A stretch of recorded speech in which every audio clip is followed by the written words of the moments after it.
মাত্র 250 গ্রাম গরুর মাংস দিয়ে এত মজার গরুর মাংসের আচার তৈরি করেছি যেখানে 4 জন ব্যক্তি অনায়াসে পেট ভরে খেতে পারবে।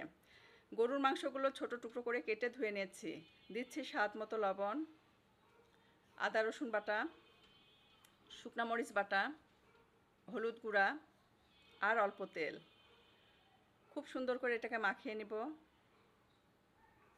মাখা হয়ে গেছে, প্রেসার কুকারে দিয়ে দিচ্ছি।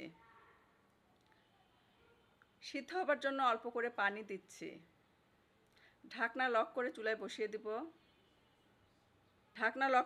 বসিয়ে দিব। খুব সুন্দর করে এটাকে সিদ্ধ করে নিয়েছি। যদি পানি থাকে পানিটা জাল দিয়ে শুকিয়ে নিতে হবে। আচারের মশলা রেডি করার জন্য প্যানে দিচ্ছি 1 চা চামচ ধনে, হাফ চা চামচ জিরা, হাফ চা চামচ পাঁচফোড়ন, হাফ চা চামচ মৌরি, হাফ চা চামচ হলুদ সরিষা, হাফ চা চামচ কালো সরিষা, 1টা এলাচ, 2টা লবঙ্গ আর অল্প গোলমরিচ আর 1টা তেজপাতা। খুব সুন্দর করে হালকা করে ভেজে নিয়েছি। হালকা ঠান্ডা অবস্থায় গ্রাইন্ডারে দিয়ে গুঁড়া করে নেব।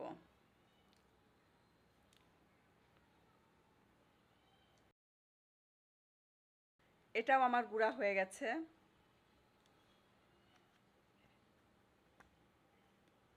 এখানে প্যানে দিচ্ছি তেল। সিদ্ধ করে রাখা গরুর মাংস দিয়ে দিচ্ছি। দিচ্ছি 1 মুঠি পরিমাণ রসুন। এই আচারে কিন্তু রসুন খেতে খুব ভালো লাগে। 1 টুকরা ছোট দারুচিনি আর কয়েকটা শুকনা মরিচ এভাবে ছোট টুকরো করে দিচ্ছি।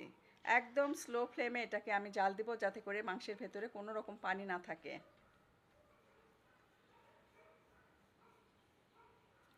যখন দেখবেন পানি শুকিয়ে গেছে, গরুর মাংসের গাটা টান টান হয়ে গেছে, ঠিক এই মুহূর্তে নামানোর আগে এর ভেতরে দিচ্ছি লেবুর রস আর ভেজে রাখা গুঁড়া করে রাখা সেই মশলা।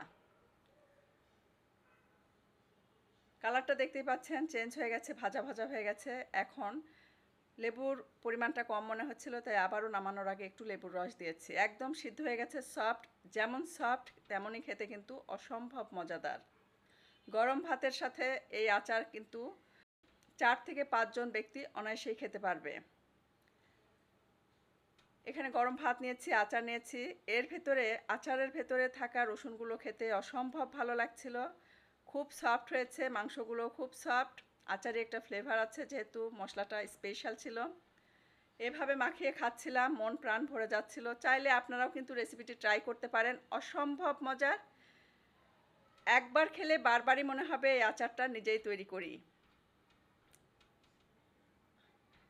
রেসিপিটি ভালো লাগলে এক্ষুনি ট্রাই করেন, আর ভিডিওটি ভালো লাগলে লাইক কমেন্ট শেয়ার করতে একদমই ভুলবেন না। আজকের মতো বিদায় নিচ্ছি। সবাই অনেক বেশি ভালো থাকবেন, আমার জন্য দোয়া করবেন। আল্লাহ হাফেজ।